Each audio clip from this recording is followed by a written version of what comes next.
A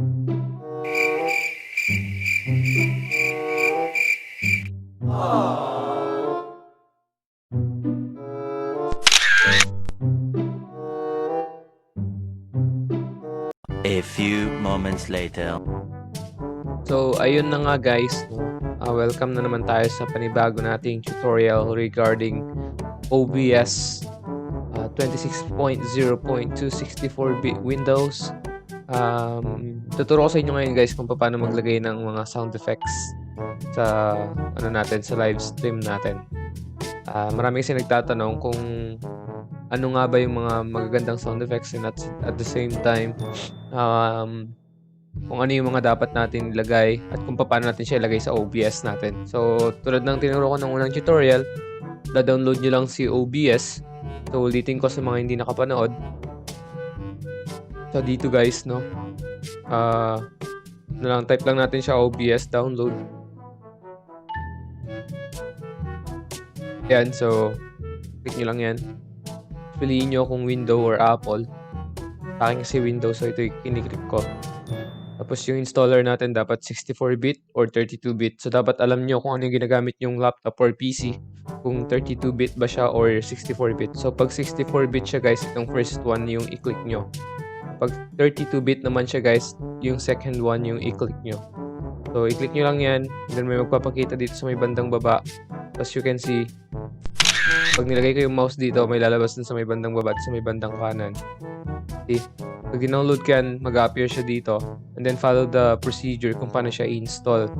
So once installed, open nyo lang yung eto mismong magpapakita naman siya guys. So once open, pwede na kayong mag-live stream, pwede na kayong mag-recording tulad ng ginagawa ko ngayon. So ayun para mabilisan tayo guys, para hindi na magpasikot-sikot pa. Let's start putting sound effects here. Yung mga funny clips or yung mga background clips na pwedeng gamitin sa live streaming. So halimbawa guys, maglalagay na tayo dito. Dapat may ready na kayong downloaded tulad nito. Ito yung sound effects ko. Ito. Marami na ako na-download actually. So ganun din gagawin nyo. Turuan ko kayo kung paano. So kung halimbawang nahihirapan kayo at di nyo alam kung saan pupunta, basic lang naman yan. Kahit hindi ito yung main topic natin guys, ituturo ko pa rin sa inyo. So punta lang kayo kay YouTube. Tapos mp3 uses.cc. So dito kasi tayo magda-download guys ng sound effects from YouTube. So dito guys, halimbawa mag-search tayo ng ha SFX. So yung SFX guys, meaning sound effects. Yung SFX na tinype ko. Ito. Ang meaning niyan is sound effects. So pag sinearch natin yan, maraming magpapakita dito guys. So halimbawa ito, piliin natin to. So ayan. Kung narinig nyo naman guys, no? Ulitin natin. So ayan siya guys.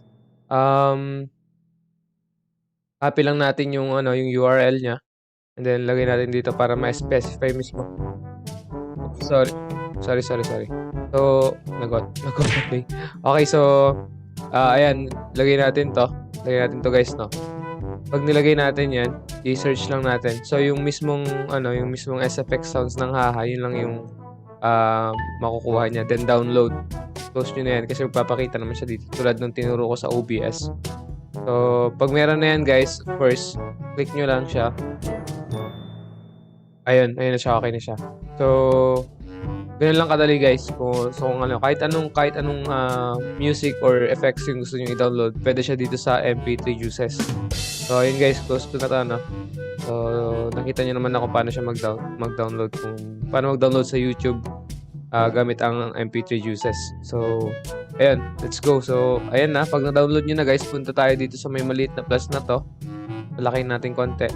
Itong plus na to guys, no? So mas parang nakakaduling siya. Mas madali dito na lang. So minimize ko lang siya guys para hindi kayo malito We have two boxes right here.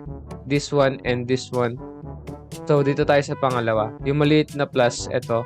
Click nyo lang siya guys. Tapos media source. Click nyo lang yung media source. Tapos, halimbawa, ipunta natin yung haha effects natin dito, SFX. Okay natin siya para hindi tayo malito guys, no? So, don't check the loop. Hayaan nyo lang siya. Leave as it is na. Huwag nyo siyang gagalawin. Then, browse. And then, punta tayo dun sa download. Aha, sound effect. Then, open natin guys. Then, okay. So, wala pa naman tayo maririnig dyan guys. Ibig sabihin, eto na siya. Ito na yung dinownload natin. Nandito na siya sa file natin dito sa may OBS. Ito na siya ngayon, guys. No? Nakikita nyo dito. Naidagdag na siya dito sa audio mixer natin. So, ngayon, kuya or idol, paano siya pagaganahin? So, punta lang tayo sa settings. Settings. Click nyo yung settings. Then, hotkey. Sa hotkey, hanapin nyo yung haha sa SFX, yung sound effects. Then makikita nyo dito guys, mute, unmute, push to talk, and then restart. Yung restart, ito yung magiging hotkey natin. Kung naglalaro kayo ng Dota, pag may mga item, ito yung shortcut key. Hotkey means shortcut keys. Para hindi na tayo mahirapan na bumili pa ng kung ano-anong ipagsasaksak natin sa PC natin or laptops natin para lang magkaroon tayo ng sound effects or background effects. So dito mas madali na siya kaya napakaganda ng OBS guys. So halimbawa dito sa restart lalagay ko A or halimbawa sabihin na lang natin H dahil dun sa haha SFX para hindi lang ako malito. So i-apply ko siya, press apply and then okay. At pag pinress ko na yung H, wala pa akong maririnig dyan guys. So although nagpe-play na siya. Bakit? So eto lang, ganito lang yan kadali guys. Punta tayo dito sa may settings na mismong audio mixer. Ito yung audio mixer. Punta tayo sa haha SFX, yung settings na to, itong maliit na to. Click natin yan. And then punta lang tayo sa pinakababa, advanced audio properties. And then yung haha SFX ulit, makikita natin dyan. Ito. And then punta lang tayo dito sa monitor. Yung monitor na yan, kailangan natin monitor and output. Kailangan niya nang i-check natin guys and then close. And then pag pinrest na natin yung H, it should sound like that. So, ganun lang kadali guys, no? So, you could put or you can put as many as you want here. Okay? As many as you want. So, I'll try again another one.